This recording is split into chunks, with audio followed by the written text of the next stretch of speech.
Alors, on a lu au milieu de ce livre, et vous allez comprendre tout à l'heure pourquoi on a lu à peu près vers ce passage. On a fait le livre de l'Ecclésiaste en suivant le livre dans les 3 premiers chapitres, et on reprendra à partir de la semaine prochaine, comme cela, mais à partir de la moitié du chapitre 9. Et donc aujourd'hui, on va se pencher sur le livre dans son ensemble et regarder un peu tout cela d'un coup. Et je vais simplement reprier avant de continuer. Notre Dieu, te remercions pour ce livre de l'Ecclésiaste et nous te demandons que tu nous aides à comprendre vraiment le monde dans lequel on vit, mais aussi ce que tu as à nous dire spécifiquement pour cette vie, dans ce monde-là dans lequel on évolue. Parle-nous à chacun, donne-nous de comprendre, et cela à l'aide de ton Esprit Saint, au nom de Jésus-Christ. Amen. Alors vous connaissez peut-être cette expérience, ou vous l'avez, je vais prendre ça à la main, vous l'avez peut-être même vous-même réalisé, de recevoir une carte postale de quelqu'un qui est en vacances. Et là, ça peut vous faire envie, ou pas si ces vacances sont nulles, mais vous pouvez connaître cette expérience-là où cette personne vous envoie une carte postale, et en fait elle veut vous donner un petit aperçu de ce qu'elle est en train de vivre, de son lieu de vacances, de ce qu'elle voit, de ce qu'elle connaît. Voilà, vous, c'est pas du tout votre réalité, vous êtes au boulot ou dans les révisions en permanence, et puis là, vous avez un aperçu du monde et de la vie de quelqu'un d'autre qui se la coule douce, ou alors maintenant, plutôt que les cartes postales, c'est les réseaux sociaux. Ce qu'on a dans le livre de l'Ecclésiaste, c'est un peu la carte postale de son auteur, de l'auteur de l'Ecclésiaste. Et cette carte postale, elle est un petit peu comme ce que vous voyez affiché d'ailleurs, on va y venir. La seule particularité, c'est que le livre de l'Ecclésiaste, c'est la carte postale de l'auteur, qu'on va appeler l'Ecclésiaste aussi, par simplicité. Et la particularité, c'est que c'est sa carte postale, mais c'est aussi la nôtre. En fait, c'est le monde et une fenêtre ouverte sur le monde dans lequel l'Ecclésiaste évolue, dans lequel il vit, mais c'est aussi notre monde, c'est le monde sous lequel on vit. En fait, ce livre, il nous présente la vie sous le soleil, un peu comme cette superbe illustration, merci Michel, qui pourrait ressembler à une carte postale, c'est ça, avec, vous voyez, un soleil. C'est un peu le cadre dans lequel vit l'Ecclésiaste, mais nous aussi. Il présente la vie sous le soleil. La vie sous le soleil revient 29 fois dans le livre de l'Ecclésiaste, et c'est un peu pour présenter le monde commun, tel qu'il est, et qui est commun à toute l'humanité. Donc, à l'Ecclésiaste, l'auteur du livre, mais aussi à vous et moi. On est dans cette carte postale, on est dans ce monde, dans cette vie, sous le soleil, et on évolue là-dedans.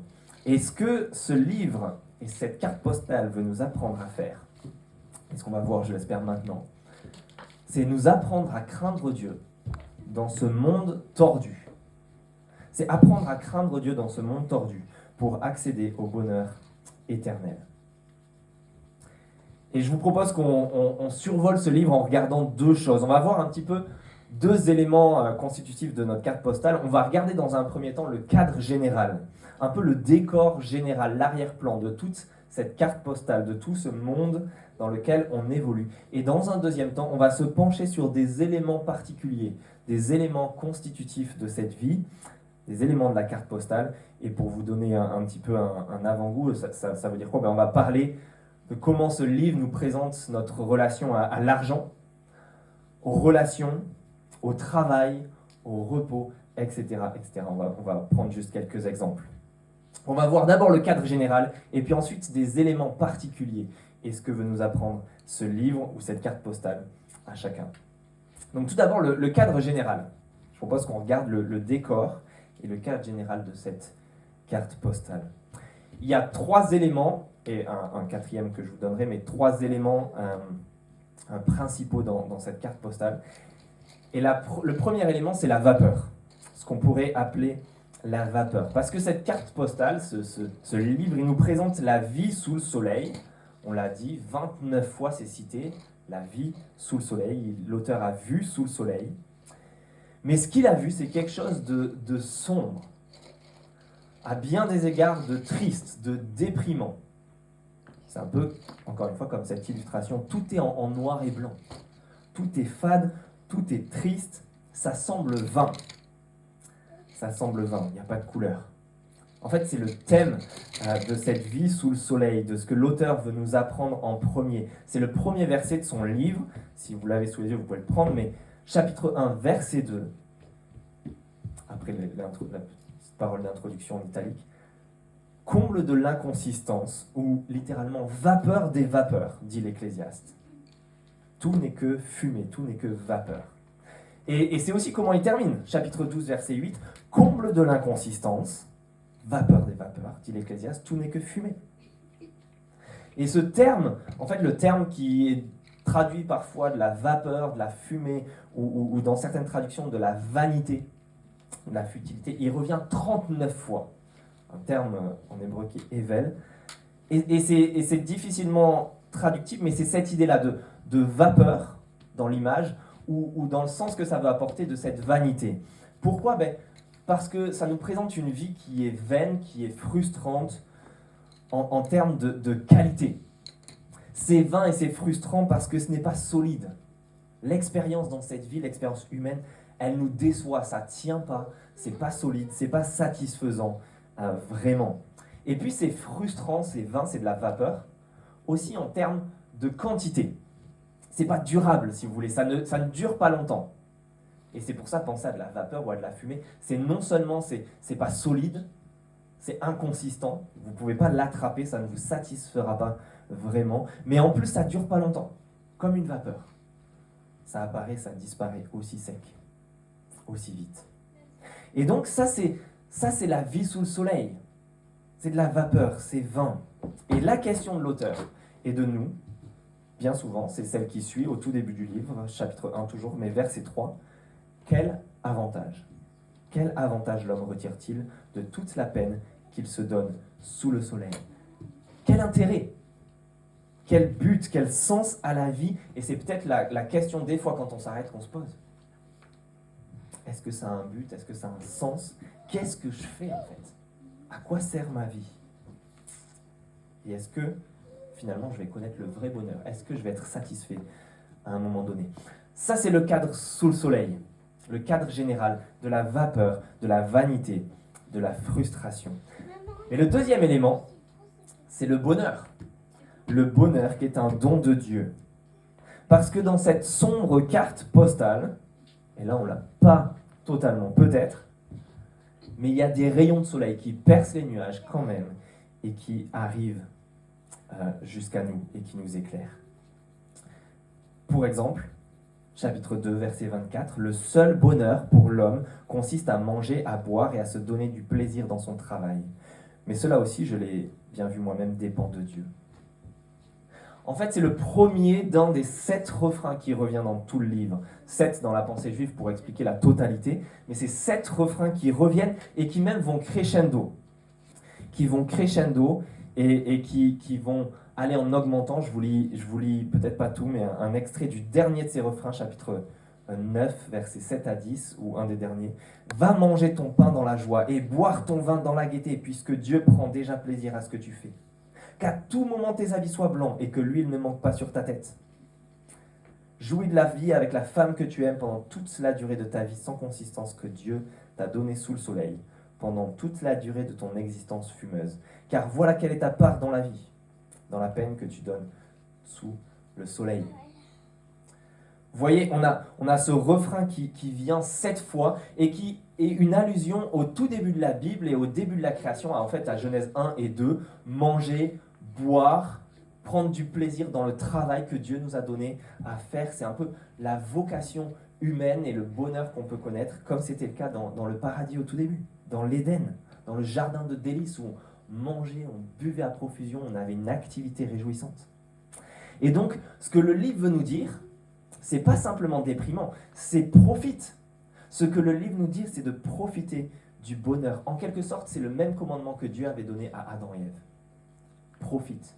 C'était un ordre. Mange de tous les fruits des arbres du jardin. Profite de tout ce que tu peux. Et ce que l'Ecclésiaste veut nous dire, c'est que dans notre monde, même s'il y a de la frustration, de la vanité, c'est qu'il y a en quelque sorte des restes de l'Éden qu'on a perdu, des restes du paradis perdu, qui sont comme des petites pépites d'or qui restent là. Et nous sommes tous des chercheurs d'or. Ce que l'auteur veut nous dire, c'est profite. Profite du bonheur que cette vie peut t'offrir sans t'en priver, sans contrainte. Et vous me direz peut-être quelle est la différence avec comment vivent la plupart de nos contemporains. C'est que le message de l'Ecclésiaste, ce n'est pas un carpe diem comme tout païen qui ne connaît absolument pas ce Dieu de l'Ecclésiaste. En fait, ce que l'auteur nous dit, c'est de profiter du bonheur, de ces petites pépites qui nous restent, de ces rayons de soleil, mais que c'est une sorte de fenêtre ouverte sur Dieu lui-même. Il faut les voir comme un aperçu de la bonté de Dieu, mais aussi de la vie future à laquelle il nous appelle. Et ça, c'est peut-être la particularité de ce livre. Il y a ce petit verset au chapitre 3, verset 11, qui nous dit que Dieu a même mis dans leur cœur, aux êtres humains, la pensée de l'éternité. Alors ceux qui sont dans cette église, vous avez déjà entendu dire ça, mais je vais le redire. Ce que Dieu a fait, c'est la même chose qu'il y a dans le film Inception. Vous voyez ce film avec Leonardo DiCaprio, où on introduit des pensées, des idées dans la tête des gens en s'introduisant dans leurs rêves.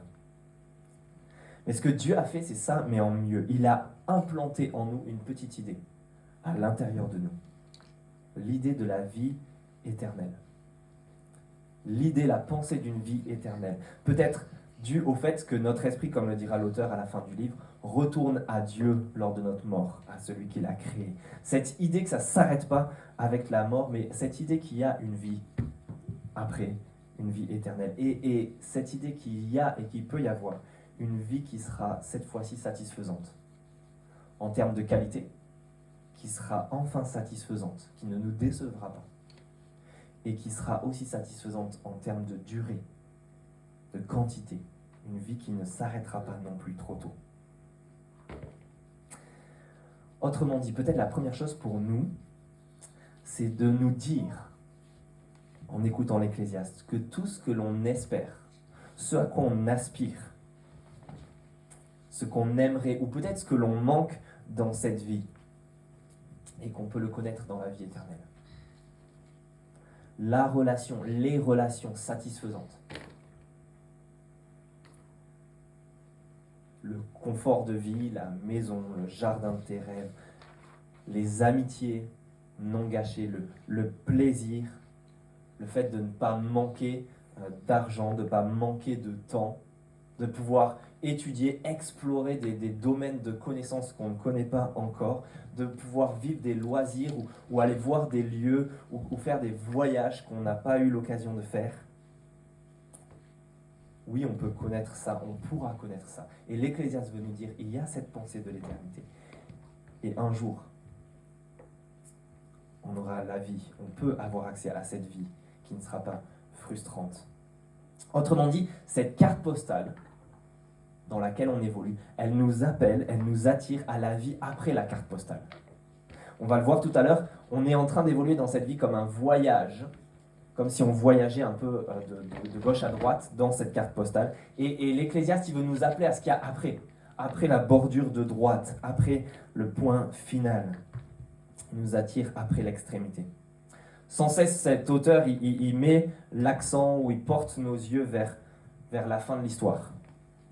Ecclésiaste 12, par exemple, fin du livre, versets 6 et 7. « Souviens-toi de ton Créateur avant que la poussière ne retourne à la terre, comme elle y était, et que l'Esprit ne retourne à Dieu, celui qui l'a donné. » Ou toute fin du livre, chapitre 12, verset 14. « En effet, Dieu amènera toute œuvre en jugement, et ce jugement portera sur tout ce qui est caché, que ce soit bon ou mauvais. » L'Ecclésiaste, il veut nous dire, notre mort, c'est le point final, lié au point final de toute l'humanité. Notre mort, c'est notre point final à nous en tant qu'individus, mais il y a aussi le point final de l'humanité en général. Le jour du jugement, Dieu mettra un point final à cette vie cyclique qui n'en termine pas, comme l'a décrit l'Ecclésiaste, mais il y aura une fin. Et notre mort nous projette à ce jour du jugement. Elle nous envoie directement dans cette perspective-là de la fin de l'histoire. Et l'Ecclésiaste, il veut sans cesse nous attirer à cette bordure-là, à droite de la carte postale. En fait, il décrit, comme nous l'avait présenté David Charrier en introduction de ce livre, il nous présente la vie métro, boulot, dodo, frustrante. Est-ce qu'il y a un sens? Métro, boulot, dodo, mais il rajoute tombeau.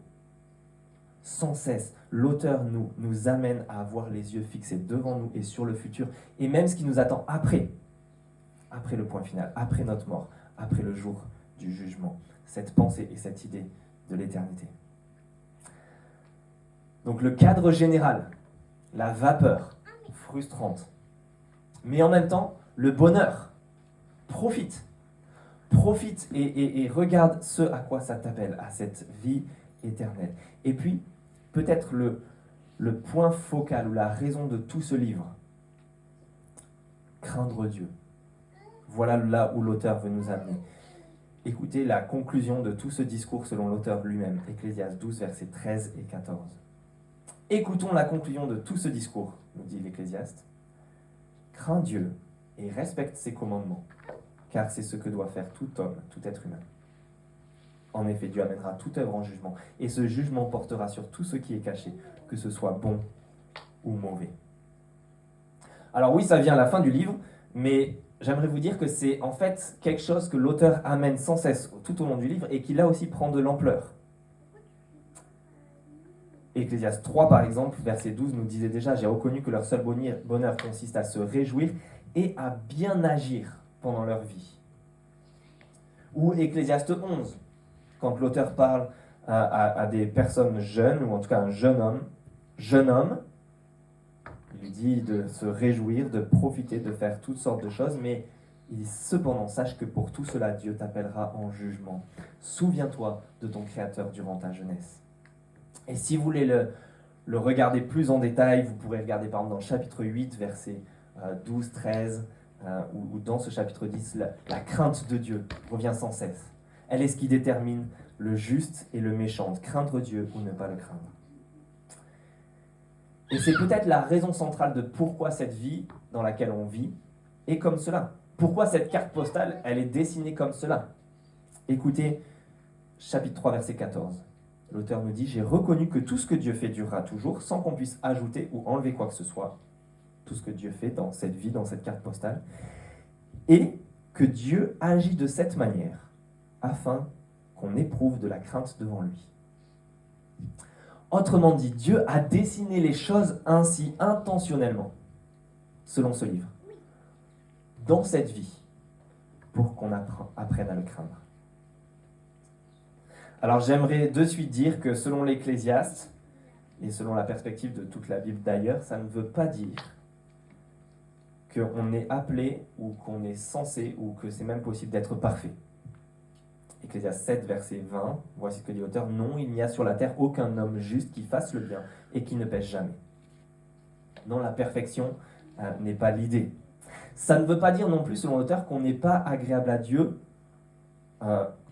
L'auteur ne sous-entend pas que être agréable à Dieu passe par la foi en Dieu. Il sous-entend que ça passe par la foi en Dieu, et pas par autre chose, pas par notre justice ou notre respect des commandements, qu'on y arrive ou pas. Ecclésiaste 9, verset 7, on l'a déjà lu tout à l'heure. Va manger ton pain dans la joie, boire ton vin dans la gaieté, puisque Dieu prend déjà plaisir à ce que tu fais. L'auteur, il a une perspective de personnes qui sont déjà agréables à Dieu par la foi en Dieu. Mais ce que l'auteur veut nous apprendre à faire, et à ces personnes-là qui sont agréables à Dieu, c'est nous apprendre dans cette vie à craindre Dieu, et à le craindre de plus en plus. En quelque sorte, ce que l'auteur veut faire dans ce livre, je pense, c'est le chemin retour de ce que Adam et Ève et toute l'humanité à leur suite ont fait en étant chassés du jardin d'Éden. Il veut leur apprendre le chemin retour pour revenir dans le jardin. Il veut nous apprendre à avoir l'attitude inverse de l'humanité rebelle. L'apprentissage inverse qu'il y a eu lors de la chute, lorsqu'Adam et Ève se sont rebellés contre le commandement de Dieu et contre sa souveraineté, son choix du bien et du mal. Le fait d'être indépendant et d'être en autonomie par rapport à Dieu, ça c'est ce que l'humanité, ce que nous avons choisi. D'être autonome par rapport à Dieu, définir nous-mêmes le bien et le mal. Et de ce fait, nous sommes loin de ce jardin. Et donc tout ce livre est là pour nous apprendre à faire le chemin inverse, à réapprendre à nous remettre sous l'autorité d'un Dieu créateur, mais surtout d'un Dieu bienveillant, qui est bon et qui veut nous amener le bonheur. Craindre Dieu, voilà le but de ce livre. Et il y a deux facettes à cela, je pense. La première des facettes, ou ce qui est relié à la crainte de Dieu, on va dire, de manière très proche, c'est la dépendance. Dépendre de Dieu. On l'a lu au chapitre 2, verset 24, le premier refrain sur le bonheur. Le seul bonheur pour l'homme, bien manger, boire, prendre du plaisir dans le travail. Mais, dit l'auteur, cela dépend de Dieu. Ou encore, Ecclésiaste 3, si un homme mange, boit, prend du plaisir dans tout son travail, c'est un cadeau de Dieu. Ecclésiaste 5 encore, si un homme a reçu de Dieu des richesses, des biens, s'il a donné le pouvoir d'en manger, d'en prendre sa part et de se réjouir au mieux de son travail, c'est un cadeau de Dieu. En fait, ce que l'auteur nous dit, c'est que tout dépend dans cette vie, nos circonstances, dépend de Dieu. Ça ne dépend pas de notre capacité, ça ne dépend pas de nos efforts, ça dépend de Dieu lui-même. Ça dépend du Dieu qui donne. Et donc, c'est une première question qu'on peut se demander, c'est à quel point est-ce qu'on est dépendant de ce Dieu-là? À quel point on vit notre vie en étant dépendant, en passant notre vie, pour ainsi dire, sur nos genoux. En ayant conscience que ce qu'on aura dans cette vie ne dépendra pas ultimement de nous, de nos efforts, ou du bien que l'on fait, ou quoi que ce soit, mais ça dépendra de Dieu et de sa bonté, que le bonheur se reçoit. C'est un cadeau. La dépendance à Dieu, et puis la deuxième chose, c'est l'obéissance à Dieu. Si oui, on est agréable à Dieu par la foi, ce n'est pas un simple credo. Ce n'est pas juste des informations, c'est un style de vie, c'est une manière de vivre. Et Dieu nous demande d'agir et veut nous apprendre à agir d'une certaine manière, en le craignant et en le respectant. Et c'est ce qu'on veut s'encourager à faire dans cette Église, en étant membre de cette Église, les uns avec les autres. On veut se mettre à l'écoute de ce livre, mais s'apprendre les uns les autres et s'encourager les uns les autres à apprendre à craindre Dieu de plus en plus. C'est la conclusion de toute cette lettre. Autrement dit, si dans ce cadre général, dans cette carte postale, l'auteur veut nous apprendre à vivre avec les yeux fixés sur la fin de l'histoire et même au-delà de la carte postale, sur la vie éternelle qui peut nous attendre. Il nous invite aussi à avoir les yeux fixés au-dessus de la carte postale, au-dessus du soleil, au-dessus de nos circonstances, sur celui dont tout dépend. Il veut qu'on vive cette vie en dépendant de Dieu et en le respectant, en le craignant. Alors voici les trois éléments de cette carte postale: la vapeur, le bonheur et craindre Dieu. Mais il y a un petit quatrième élément qui intervient, c'est une pliure. C'est une pliure. Et cette pliure, c'est une sorte de ligne de démarcation. En fait, cette carte postale ou ce livre, il est plié en deux. On le reçoit plié en deux, pour ainsi dire. Et c'est pour ça qu'on a lu, que Sissou nous a lu tout à l'heure, la fin du chapitre 6 et le début du chapitre 7, parce que c'est là qu'a lieu la pliure. Ce livre, il est fait en deux parties, plié en deux. Si vous voulez l'avoir sous les yeux, vous pouvez, sinon je vais juste citer quelques éléments de la fin de ce chapitre 6 et le début du chapitre 7. Pourquoi c'est plié en deux? L'auteur, à la fin du chapitre 6, à la fin de cette première partie de la carte postale, il revient sur des idées de son thème général, au verset 9. Il parle encore de cela aussi, c'est de la fumée, et revient à poursuivre le vent. Et puis au verset 10, il dit que ce qui existe a été appelé par son nom, et l'on sait ce qu'est l'homme, il est incapable de contester avec celui qui est plus fort que lui. Probablement, peut-être, à savoir Dieu, celui qui est plus fort que l'être humain. Et l'auteur est en train là de nous dire, il ne sert à rien de lutter avec Dieu, avec l'auteur de cette vie comme elle est, de cette carte postale. Et verset 11, s'il y a beaucoup de paroles, il y a beaucoup d'absurdités, quel avantage l'homme en retire-t-il? Il sait qu'il n'y a peut-être pas d'avantage à toutes ces paroles qu'il a développées jusqu'à maintenant, première moitié du livre, pour chercher, et c'est ce qu'on va voir, dans cette première moitié du livre, l'auteur cherchait à s'extraire de cette carte postale, à s'extraire de cette existence, tellement il était frustré. Est-ce qu'il y a un moyen de ne pas connaître cette vanité? Chapitre 6, verset 12, voici comment il termine. Qui sait en effet ce qui est bon pour l'homme dans la vie, tout au long de sa vie sans consistance qu'il traverse comme une ombre? Et qui peut annoncer à l'homme ce qui existera après lui, sous le soleil? Même question qu'au départ. En fait, l'auteur, il a fait toute la première moitié du livre et la carte postale en cherchant à s'extraire de cette vie frustrante, en gagnant le bonheur en quelque sorte.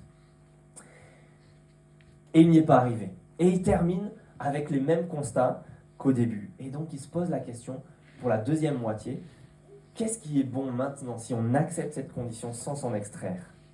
Dans la première moitié, il a cherché à s'en extraire. Si vous étiez là et que vous vous souvenez le deuxième message sur ce livre, dans les chapitres 1 et 2, on a vu que l'auteur, c'est un roi puissant, mais qui cherche à recréer le jardin d'Éden. Écoutez chapitre 2, versets 4 et 5, par exemple. « Je me suis lancé dans de grandes entreprises. Je me suis construit des maisons, je me suis planté des vignes, je me suis fait des jardins et des vergers, et j'y ai planté toutes sortes d'arbres fruitiers. » Et au verset 11, voici ce qu'il dit. « J'ai réfléchi à tout ce que mes mains avaient entrepris, à la peine que j'avais eue pour le faire, et j'ai constaté que tout n'est que fumée. Il revient poursuivre le vent. Il n'y a aucun avantage à retirer de ce qu'on fait sous le soleil. » L'auteur, il a cherché, si vous voulez, à se créer le bonheur méga. Il n'est pas de la team MAGA, Make America Great Again, pardon pour mon anglais, mais il est de la team méga. En quelque sorte, ce qu'il cherche à faire dans la première moitié de son livre, c'est Make Eden Great Again. L'auteur, il cherche à se dire, mais est-ce qu'on peut retourner à cette vie où c'était que du bonheur, qui n'était pas frustrante? C'est un peu, si vous voulez, ce que j'ai connu dans mes vacances avec ma belle famille, la semaine passée, pas la semaine passée, celle encore d'avant, qui était littéralement, et je me suis dit, en fait, on est vraiment là-dedans, un petit coin de paradis. Vraiment. On était, mes beaux-parents nous avaient offert, on avait des lodges et on logeait dans 4 lodges et tout le monde était dans des lodges magnifiques en bois et en pierre, vraiment beau, avec un lac au milieu. On avait 2 plages privées de sable et on était juste entre nous, en famille, et c'était juste magnifique. Loin de tout, au vert, avec l'eau, des canoës pour traverser, un pédalo même. On était juste entre nous. Un coin de paradis, vraiment. Mais la conclusion peut être la même que l'auteur. En fait, on est quand même déçu à la fin. Pourquoi ? Parce que déjà, je suis là, j'y suis plus. C'est passé trop vite. C'était une semaine, c'est passé trop vite. Demandez à nos enfants, à nos filles, et c'est juste frustrant. Mais en plus, on est arrivé, en se baladant quelques temps, on a vu un serpent passer un endroit dans un des lodges. Certains entendaient des souris dans les murs. Et puis, mettez une semaine ensemble des êtres humains, des familles qui ont des enfants, qui sont aussi corrompus par la faute et le péché, et des êtres humains et des adultes qui eux aussi sont pécheurs et qui sont fatigués, où il y a de la tension, limité quand même, mine de rien, dans l'espace, et il y a de la frustration. Ça vient partout. Et donc ça, c'est l'expérience de l'auteur dans la première moitié du livre, et la deuxième moitié, elle change en fait. Il y a un changement. L'auteur, il va arrêter de vouloir s'extraire à ce monde, et il l'accepte comme Dieu l'a fait. Et c'est pour ça que dans le chapitre 7, si vous regardez le début du chapitre 7, voici qu'on a une série de « il vaut mieux ». Mieux vaut. Et donc ce que fait l'auteur ici, c'est qu'il est en train de nous dire « ce monde n'est pas parfait, on ne trouvera pas le bonheur parfait, mais certaines choses valent mieux que d'autres. » Une bonne réputation vaut mieux qu'un bon parfum, etc. Verset 2, mieux vaut, verset 3, mieux vaut, etc. En quelque sorte, l'auteur, il est en train de nous dire dans la deuxième moitié du livre, vous connaissez l'expression française, un tien vaut mieux que 2 tu l'auras. Ben, ce que l'auteur veut dire dans la deuxième moitié du livre, c'est un peu ça. C'est qu'une certaine sagesse dans ce monde dans lequel on vit, une manière de vivre, vaut mieux que 2 tu l'auras, que l'Éden qu'on aimerait avoir, mais qu'en fait on n'aura pas. Parce que l'expression veut dire quoi ? Quand tu as quelque chose, ça vaut mieux que quelque chose d'encore mieux que tu te dis que tu pourrais avoir. Un tien vaut mieux que Dieu te l'aura. L'auteur nous dit une certaine sagesse dans ce monde pas parfait vaut mieux que l'Éden méga qu'on voudrait recréer. Parce que regardez chapitre 7, verset 13, voici ce que dit l'auteur. Regarde ce que Dieu a fait. Qui pourra redresser ce qu'il a courbé ? Ça, c'est sa constatation du monde dans lequel on est. Il a été tordu par le péché, par le mal, et donc le malheur. Le mal moral des êtres humains, et qui a entaché la création avec du malheur et de la souffrance et de la frustration. Et ce monde, donc, est, pour prendre une image, l'auteur dit, il est tordu. Il a été tordu. Et on ne pourra, et ça ne sert à rien de chercher à le redresser, à le rendre à nouveau parfait, ce ne sera pas possible. Il n'y a que Dieu qui peut faire ça, et nous n'y arriverons pas. Et donc, ce que l'auteur nous invite à faire maintenant, c'est vivre tous les domaines de notre vie dans cette optique, sans vouloir changer le monde totalement, croire qu'on pourra le rendre parfait, sans chercher à s'en extraire parce qu'il est mauvais et il nous déçoit. Non plus sans nous résigner dans ce monde comme si le point final ne nous apportait rien après. En fait, il veut nous inviter à évoluer avec sagesse dans ce monde en ayant les yeux fixés après la carte postale et au-dessus de la carte postale, avec celui qui maîtrise tout. Un mini-exemple avant de passer à nos points pratiques. Qu'est-ce que ça peut vouloir dire dans différents domaines de nos vies? Un petit exemple. Regardez le chapitre 7, toujours, au milieu de ce livre, verset 16. L'auteur nous dit « Ne sois pas juste à l'excès et ne te montre pas trop sage. Pourquoi te détruirais-tu » Là, vous dites « C'est quoi ça ?» Un auteur dans la Bible qui nous dit de ne pas être trop juste, pas être trop sage. Et vous dites pourquoi il a pris ce verset et comment on va s'en dépatouiller. Je pense, et l'idée, alors il y a beaucoup de personnes qui débattent quand même sur le sens de ce verset, je veux être honnête avec vous, mais je pense que l'idée que l'auteur nous dit, il n'est pas en train de nous dire n'essayez pas d'être le plus juste possible. Mais il est en train de nous dire prenez en compte qu'on est dans un monde qui ne l'est pas et que vous en faites partie. Ne croyez pas l'inverse. Ma preuve, c'est peut-être le contexte. Regardez, si vous l'avez sous les yeux, verset 18, on voit qu'il faut craindre Dieu et chercher à être sage, ça va nous rendre forts, verset 19. Mais justement, voilà ce que ça veut dire, versets 20 à 22. Non, il n'y a sur la terre aucun homme juste qui fasse le bien et qui ne pêche jamais. Ne fais donc pas attention à toutes les paroles prononcées. Ainsi tu n'entendras pas ton serviteur te maudire. En effet, tu le sais dans ton cœur bien des fois. Tu as toi-même maudit les autres. Chose très pratique, l'auteur dit ne prêtez pas trop attention aux critiques qu'on peut faire de vous. Si vous êtes honnête, vous savez que vous avez critiqué aussi les autres, bien des fois. Est-ce que vous voyez l'idée? Être juste à l'excès, ce serait croire qu'on pourrait être dans un monde parfait, où on pourrait chercher une justice où personne ne critique, où on veut rétablir la justice quand quelqu'un émet la moindre critique sur nous, ou croire ou s'illusionner sur le fait que nous, on est juste à l'excès et qu'on ne critiquera personne, et qu'on peut être parfait. Régler ou rétablir chaque critique ou parole déplacée. Non, on n'est pas dans un monde où la justice et la perfection existent. Et donc on doit prendre le monde dans lequel on évolue comme il est. Je pourrais vous sortir un autre exemple sur le fait que Dieu lui-même n'est pas juste à l'excès. Si vous voulez, si ça vous intéresse, on en discute après, mais je ne vais pas allonger. Donc qu'est-ce que ça veut dire maintenant? Passons à des aspects pratiques. Si on a cette carte postale et ce cadre général bien en tête, qu'est-ce que ça veut dire pour différents domaines de notre vie? Le travail, le repos, les relations, l'argent et d'autres choses. Eh bien, regardons ça ensemble. Le travail et le repos, premièrement. Et là, si vous voulez suivre le texte, on va se pencher sur quelques versets à chaque fois. Donc, pour le travail et le repos, prenez le chapitre 4 et les versets 5 et 6. Voici ce que nous dit l'auteur, en ayant cette idée de vapeur, de bonheur, craindre Dieu et de cette carte postale pliée en deux, en quelque sorte, d'accepter le monde comme il est et chercher à craindre Dieu dans ce monde. Qu'est-ce que ça veut dire pour le travail et le repos, versets 5 et 6? L'homme stupide croise les bras et se détruit lui-même. Mieux vaut une poignée pleine de repos que 2 poignées pleines de travail et d'une activité qui revient à poursuivre le vent. Concernant le travail et le repos, l'auteur est en train de nous vanter la sagesse d'avoir une poignée pleine de travail, une poignée pleine de repos.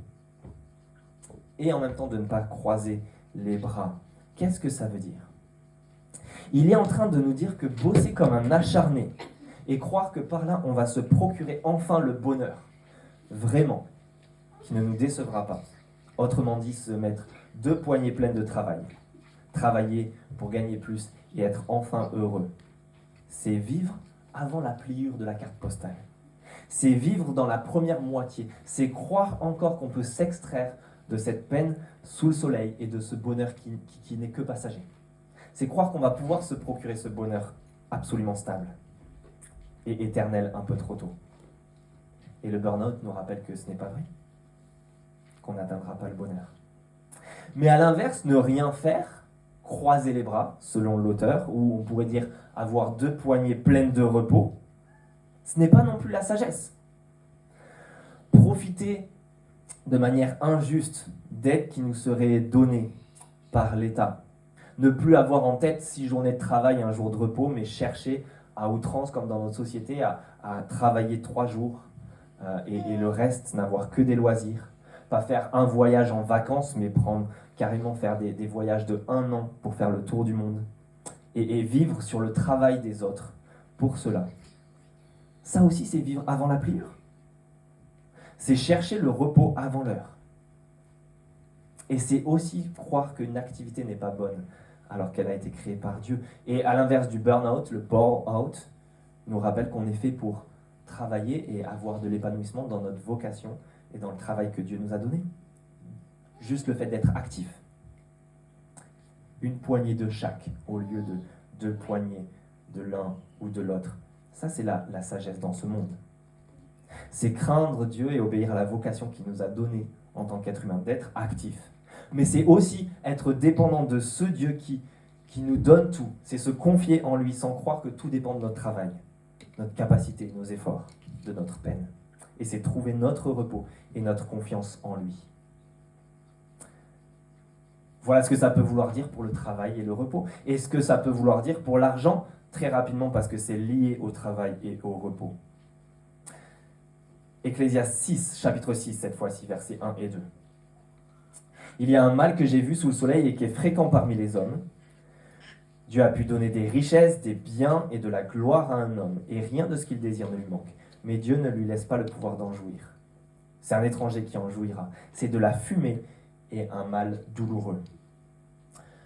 Je pense qu'avec ça, l'Ecclésiaste, il pourrait nous dire quelque chose comme « l'argent ne fait pas le bonheur, mais il y contribue ».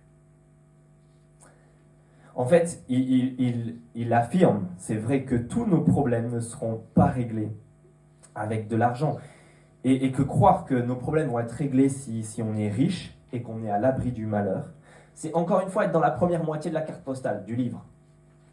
C'est vivre dans l'illusion. Et on se rend compte très vite que la fumée rattrape très vite, en un rien de temps, des gens qui ont les richesses et qui ont tout pour être à l'abri du malheur. J'ai des exemples dans mon entourage de la fumée qui vient en un rien de temps. Ça veut dire quoi ? Ça veut dire qu'on n'est pas appelé à vivre pour les richesses. On n'est pas en train de dépendre d'elles. On dépend de celui qui est au-dessus du soleil, de celui qui gère, de celui qui donne, de celui qui fait grâce, et à nous confier en lui. Et en même temps, l'auteur, il est en train de nous dire que croire que l'argent c'est mauvais, ou que ça ne sert à rien, mais c'est aussi de la folie. C'est pas la sagesse. Et c'est peut-être la tendance dans le monde dans lequel on évolue, où on est sans cesse en train de critiquer les milliardaires, ou des personnes qui ont réussi, ou même on critique ceux qui ont de l'argent, dans notre entourage parfois, et même parfois dans l'église. Et en fait, il faut qu'on prenne conscience que c'est très bien d'avoir de l'argent. C'est aussi vivre dans la première moitié que croire qu'on n'a pas besoin d'argent dans ce monde. Croire que le bonheur, il vient avec un claquement de doigts, sans se donner de la peine, sans travailler, par exemple.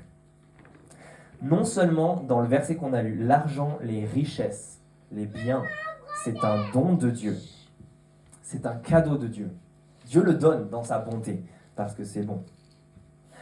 Mais même dans le verset qu'on a lu, ça nous montre, en sous-entendu, que c'est nécessaire, qu'on en a besoin et qu'on a à le rechercher dans une certaine mesure.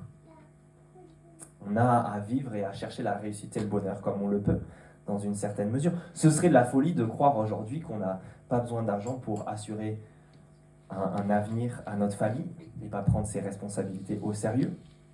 Ce serait de la folie de croire qu'on n'a pas besoin d'argent, peut-être pour assurer une bonne instruction à nos enfants, qu'on n'a pas besoin pour payer ses études, soi-même, ou son permis pour pouvoir travailler, ou simplement pour préparer notre système de retraite, parce que vous savez qu'il part totalement en fumée aussi, ou qu'on n'a pas besoin de travailler pour avoir un minimum de ce qu'on a besoin pour vivre. Ce serait de la folie de croire qu'on n'a pas besoin d'un petit peu de l'argent pour pas acheter et manger n'importe quoi qui va bousiller notre santé, ou même ne pas payer des choses qui sont tellement peu chères que ça provient de l'esclavage d'enfants, ou qu'on n'a pas besoin d'argent pour privilégier des circuits courts, etc., etc. Vous voyez, c'est de la folie de croire qu'en fait on n'a pas besoin de travailler, pas besoin d'une certaine quantité d'argent pour vivre aujourd'hui. Et c'est être aussi dans la première moitié. Le travail, le repos, l'argent et les relations. Et c'est là où j'aimerais peut-être m'arrêter. Un autre exemple. On ne va pas être exhaustif aujourd'hui, on ne va pas parler de tous les domaines de la vie, mais de certains. Mais peut-être c'est certains qui nous touchent le plus près. Alors les relations, là aussi, j'ai hâte de m'arrêter avec vous sur ces versets. Prenez le chapitre 4 et versets 9 et 12. 9 à 12, pardon. Je vais lire ça. Il vaut mieux être deux que tout seul, parce qu'à deux, on retire un bon profit du travail. En effet, en cas de chute, l'un relève son compagnon, mais malheur à celui qui est seul et qui tombe sans avoir de proche pour le relever. De même, si deux personnes dorment ensemble, elles auront chaud, mais celui qui est seul, comment aura-t-il chaud? Si quelqu'un peut l'emporter contre un seul homme, à deux, on peut lui résister. La corde à 3 fils ne se coupe pas facilement. Dans ces versets, l'auteur il est en train de louer les bienfaits des relations.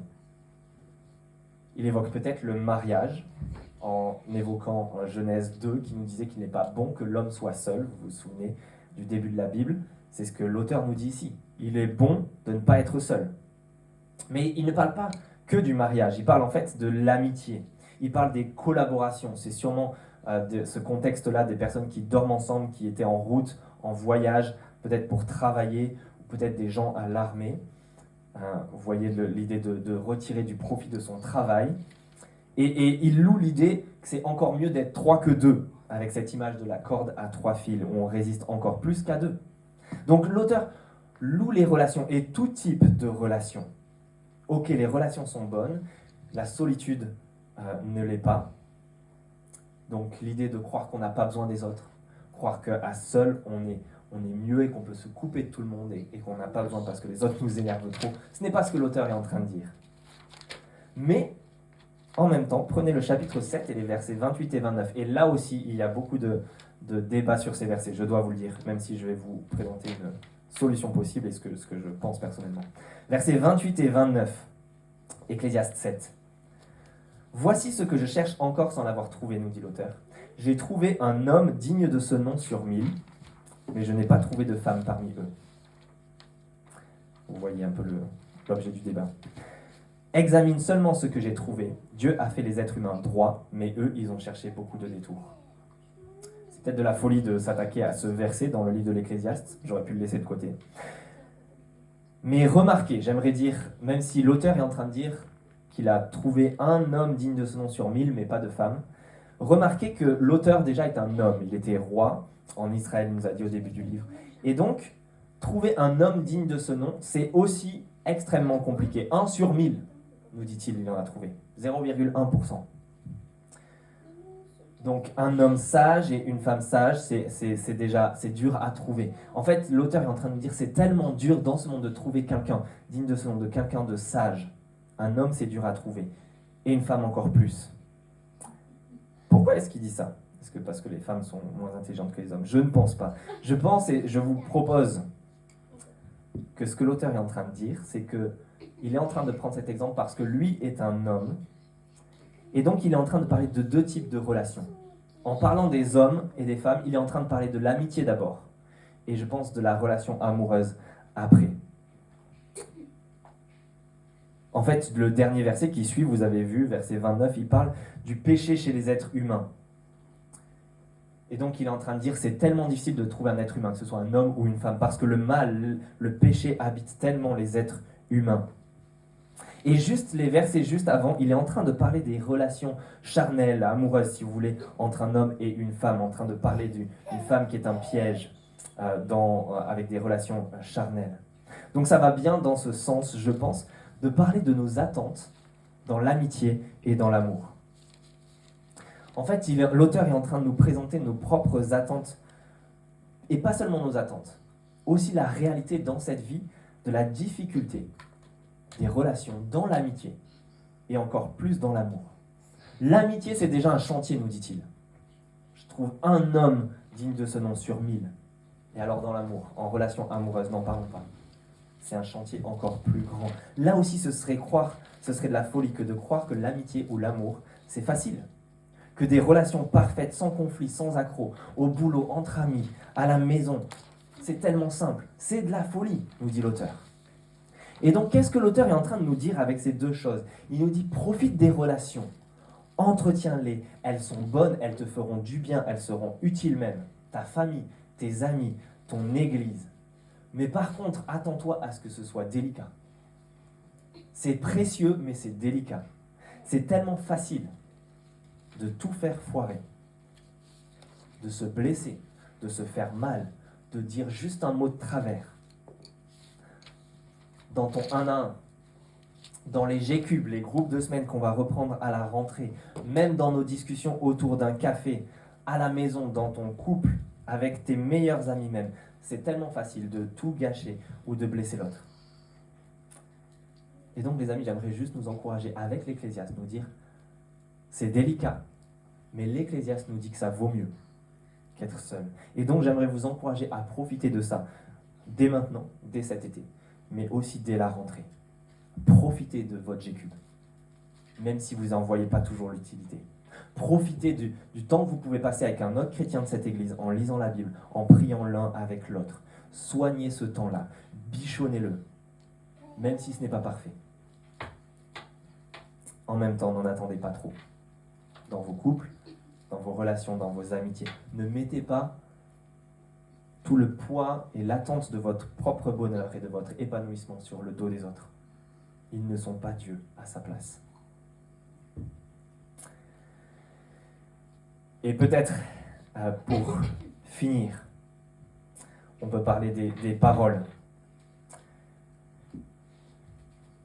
J'ai une petite hésitation parce que la prochaine prédication va s'arrêter sur nos paroles et j'ai pas envie de spoiler Michael la semaine prochaine. Et donc, je vais sauter une partie parce que je pense que sinon je vais un peu trop le spoiler. Mais on va parler de nos paroles. Et l'Ecclésiaste nous parle de nos paroles. Et pour le dire très rapidement, il nous parle du fait que dans les paroles et dans les flots de paroles, il y a beaucoup d'absurdité, beaucoup de péché et beaucoup de mal. L'Ecclésiaste nous invite globalement à nous taire, plutôt qu'à parler, parce qu'on commet tellement facilement de mal dans nos paroles. La critique, par exemple, elle est tellement facile. Et en même temps, si on est encouragé à pas trop parler, on est encouragé à pas trop écouter, par exemple, les critiques des autres, le verset qu'on a lu tout à l'heure, ne pas y prêter trop attention. Et en même temps, si on est invité à plutôt se taire, parce que le péché habite si facilement nos paroles, en même temps, Ecclésiaste 10, verset 12, les paroles du sage sont pleines de grâce. Et la fin du livre nous présente que l'auteur, l'Ecclésiaste, s'est efforcé de trouver des paroles agréables, des écrits pleins de droiture et des paroles vraies, qui sont des paroles de sages et qui sont plantées comme des aiguillons par un berger. Nos paroles, en fait, ont un pouvoir double. Elles ont le pouvoir d'apporter le malheur à l'autre, de le faire souffrir, de lui faire du mal, mais elles ont aussi le pouvoir de faire du bien, de créer le bonheur, d'apporter même la vie à l'autre. Et dire des paroles qui font du bien, c'est possible. Et donc, j'aimerais nous inviter à peut-être plus nous taire que parler. C'est vrai. Parce qu'on est dans ce monde tordu où on dit tellement de mal si facilement. Mais en même temps, à pas seulement se taire. Ce monde et nous tous, et les gens qui nous entourent, ont tellement de besoin de paroles de bonheur, de paroles qui sauvent la vie. Et par-dessus tout, vous voyez où je veux en venir, de la parole de Dieu lui-même, celle de la bonne nouvelle, de l'Évangile, qui peut nous apporter le vrai bonheur. Celle-ci, on n'a pas la terre. On a à la partager au maximum. Parce que s'il y a une parole qui est bonne pour nous, c'est celle de Dieu. Et finissons avec ces paroles de Dieu et notre relation à Dieu. Prenez, si vous le voulez bien, le chapitre 4, verset 17, qui est la fin de ce chapitre, et le début du chapitre 5. Chapitre 4, verset 17, et début du chapitre 5, je vais le lire. Veille sur ton pied lorsque tu entres dans la maison de Dieu. Approche-toi pour écouter, au lieu d'offrir le sacrifice que présentent les hommes stupides, parce qu'ils ne savent pas qu'ils agissent mal. Ne t'empresse pas d'ouvrir la bouche, que ton cœur ne se précipite pas pour exprimer une parole devant Dieu. En effet, Dieu est au ciel, et toi sur la terre. Que tes paroles soient donc peu nombreuses.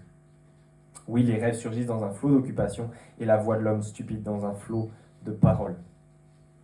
Et donc l'auteur, il en vient à notre relation à Dieu. Et là, on est encouragé, pour ne pas dire plus, à se taire et à écouter, surtout vis-à-vis de Dieu. On est encouragé à se taire et à écouter. Et c'est pour ça que dans le Cube, on aime dire que nos rencontres le dimanche, comme ce matin, on aime dire qu'on a affaire à une flèche qui descend, plutôt qu'à une flèche qui monte. On est dans une flèche descendante plutôt que ascendante. On n'est pas, les rencontres de cette église n'ont pas vocation à être un endroit où on apporte nos louanges et nos paroles à Dieu et nos beaux sacrifices et toutes sortes de choses qui vont lui faire plaisir.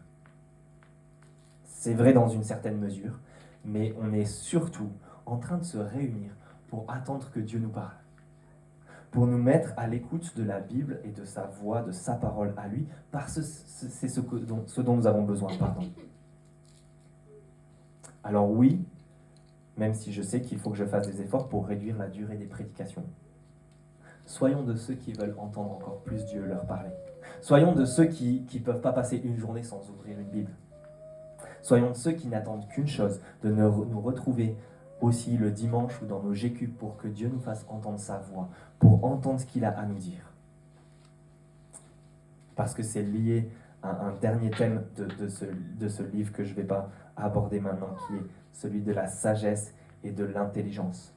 Dieu veut nous rendre sages dans tout ce livre, par la vérité et la parole qu'il a à nous dire.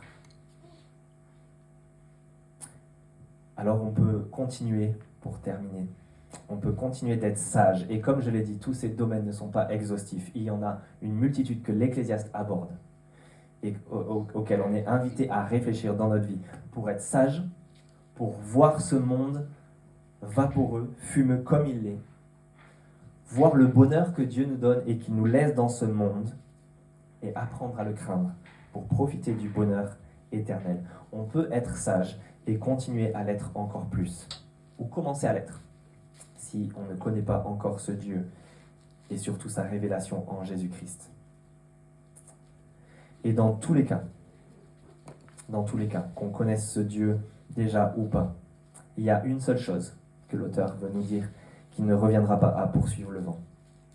Nous mettre à son écoute, à l'écoute de ce Dieu, en nous mettant à l'écoute de l'Ecclésiaste, pour craindre Dieu dans tous ces domaines de notre vie, dans un monde tordu qui part en fumée, mais pour atteindre le bonheur et la vie éternelle. Je vous invite à la prière. Notre Dieu, nous voulons te remercier